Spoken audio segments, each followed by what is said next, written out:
Hi, it's Pastor Andy with our Monday discipleship video this week, and today we're going to talk about letters of commendation. When somebody is applying for a new job, one of the things that they will be asked for is a list of references. And depending upon the type of job that they are doing, there might be many different specific types of references that are requested. For instance, perhaps the prospective employer wants personal references. Perhaps they want some professional references. Depending on the job, maybe they want some academic references or some other type of reference as well. And so the job application is completed. The applicant completes an application, but that application is really, if we wanted to get as impersonal as we could, it's really like the ones and zeros that make a computer go. It's just some details. What is your name? What is your address? What is your work history? They are facts about us, but they don't really help the prospective employer get to know us very well. And thus, these references go beyond those mere details about somebody to allow the prospective employer to find out more, to find out some information about us that's not just what can be printed on a page, so to speak. Well, in Romans 16:1, the situation is not about an applicant or about an employer, but a reference was necessary anyway.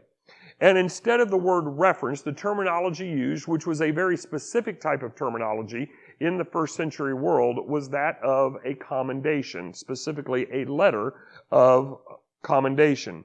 In the first century, many people traveled all over the Roman Empire. And as they went from place to place, if they weren't known, they would need to stop, and they would often likely need to present some sort of a letter of commendation. Now, for you and I, we can travel hundreds of miles in a day.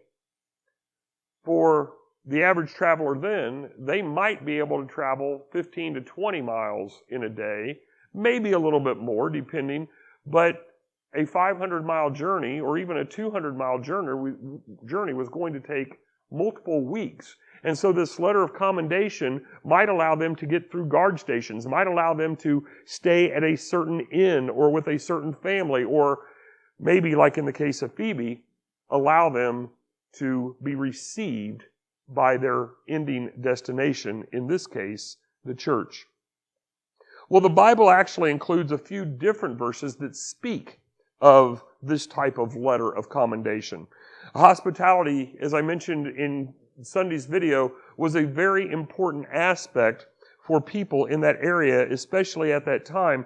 But if they didn't have a letter of commendation, it would be much easier for a fraudster to take advantage of someone, especially someone who is a follower of Christ and wanted to see the best in people anyway, and therefore maybe it would be best not to be as hospitable as might otherwise. References to these types of letters, let me just give you a few references from the New Testament. We can find one in Acts 18:27. We can find others in 2 Corinthians, both in chapter 3, verse 1, as well as in chapter 8, verses 18 through 24, talk about this as well. And some will point to 3 John, verses 9 and 10, being about a letter of commendation, although that one's not as explicit. But Paul's letter for Phoebe, this commendation for Phoebe, had multiple parts. As I mentioned in Sunday's message, she was a sister. That means she was a child of God. She was a follower of Christ. She was also a servant, and not just any type of servant, but she was a deacon in her church. Furthermore, in verse 2, Paul said that she had personally helped Paul as well as helping many others, even though we don't have the specific details of what any of that help may have been. The word for assistance here was the word patron. So it is possible, even likely, that Phoebe was a woman of wealth. And it was unsafe for anyone to travel alone throughout the Roman Empire. Especially true for a woman to travel alone. So that letter of commendation would not likely have only been for her, but would have encompassed those that she had brought with her as her traveling companions. So we all know what it's like to ask others to be a reference. We have probably somewhere along the way received a call, somebody having placed us as a reference for them. But getting a letter of commendation, receiving a note about someone whom we have never met to come to us should give us some sense of peace if we trust that other party. And the church at Rome did trust Paul.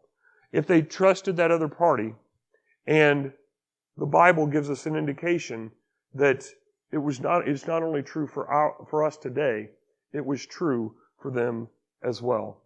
So tomorrow and then Wednesday, we're going to look a little bit more specifically at this word, servant, and the idea of being a deacon, how that related to Phoebe then, and what it means for women serving in the church in today's time as well.